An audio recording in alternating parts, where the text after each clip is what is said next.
Slnko zapadá nad letiskom, v ruke máš vychladený drink, tvoja obľúbená kapela práve odpoluje prvý track a ty cítiš tú neskutočnú energiu tisícov ľudí okolo seba. Slovensko nie len krajina hôr, je to európska festivalová veľmoc. Chceš vedieť, ktoré festivaly sa oplatí navštíviť v tomto roku? Kde môžeš stretnúť svetové hviezdy a koľko peňazí si pripraviť, aby si odniesol ten pravý festivalový zážitok? Dnes si pozrieme slovenskú špičku, Pohodu, Grave, Uprising, Loudstream a Atmosféru a ako bonus sa pozrieme na maďarský ostrov Slobody, Sziget. A ak si myslíš, že festivaly sú iba pre mladých, mýliš sa. Priprav si peňaženku, ideme na to. Začneme pohodovo a to legendárnou klasikou, ktorá sa koná na trenčianskom letisku. Festival Pohoda predstavuje pre mnohých vrchol letnej sezóny. Je to multižánrový priestor, kde sa hudobná ponuka mieša od indie a alternatívy cez world music až po techno, pričom dôležitou súčasťou sú aj odborné diskusie. Vďaka svojej otvorenosti a priateľskej atmosfére je festival určený pre všetky vekové kategórie. Od partie 20-tníkov až po rodiny s deťmi, ktoré tu majú svoje zázemie. Okrem hudby ponúka Pohoda zážitky a mnohé diskusie či dodatkové programy, ktoré na iných festivaloch nájdete len ťažko. Pre milovníkov výhľadov je tu k dispozícii ruské kolo, z ktorého uvidíte celé festivalové mestečko ako na dlani. Ak hľadáte niečo netradičnejšie, v areáli sa nachádza aj klzisko. Hoci tento rok máme už Pohodu za sebou, už teraz môžete kúpiť v predpredaji lístky na budúci rok. A čo sa týka denných výdavkov na stravu, pripravte si približne 10 € za jedno hlavné jedlo. A teraz pár šialených faktov, ktoré si určite nevedel. Odhaduje sa, že počas jedného ročníka sa na Pohode vypije približne 250 000 pohárov piva. Počas samotného podujatia sa o hladký priebeh stará približne 3000 pracovníkov a príprava celého areálu trvá približne 1 týždeň. Ak je Pohoda legendárnou klasikou, festival Grave na trenčianskom letisku jeho mladším súrodencom.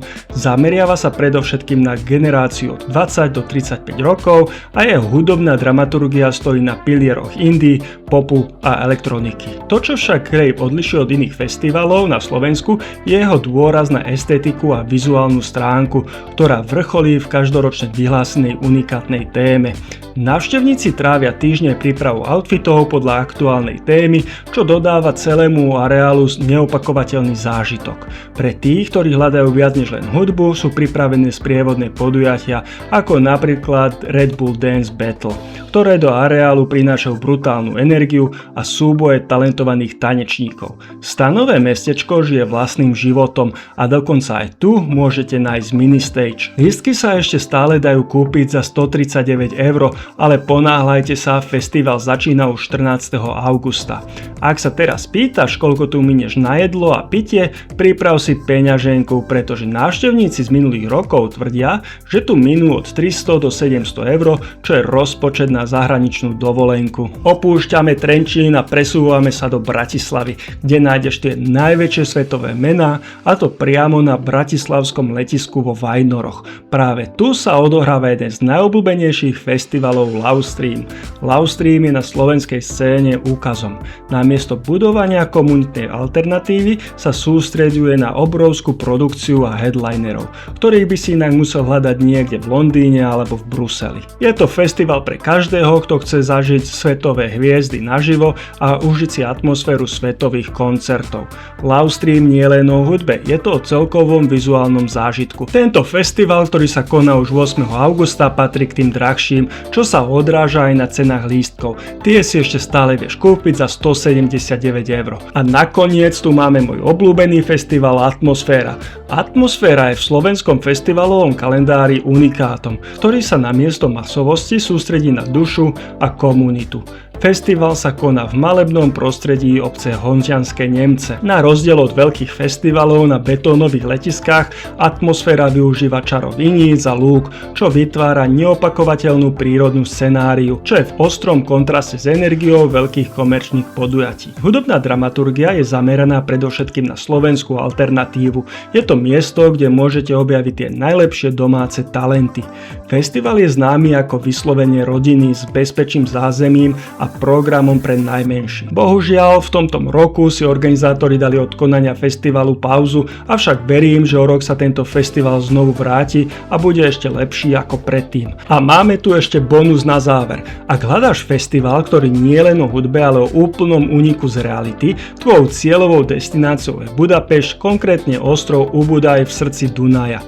SIG je často prezývaný ako európska verzia Burning Mana, je jedným z najväčších a najslávnejších festivalov na svete. Na celých 7 dní sa tento ostrov mení na samostatné mesto so špecifickou atmosférou, kde sa stierajú hranice medzi žánrami a národnosťami.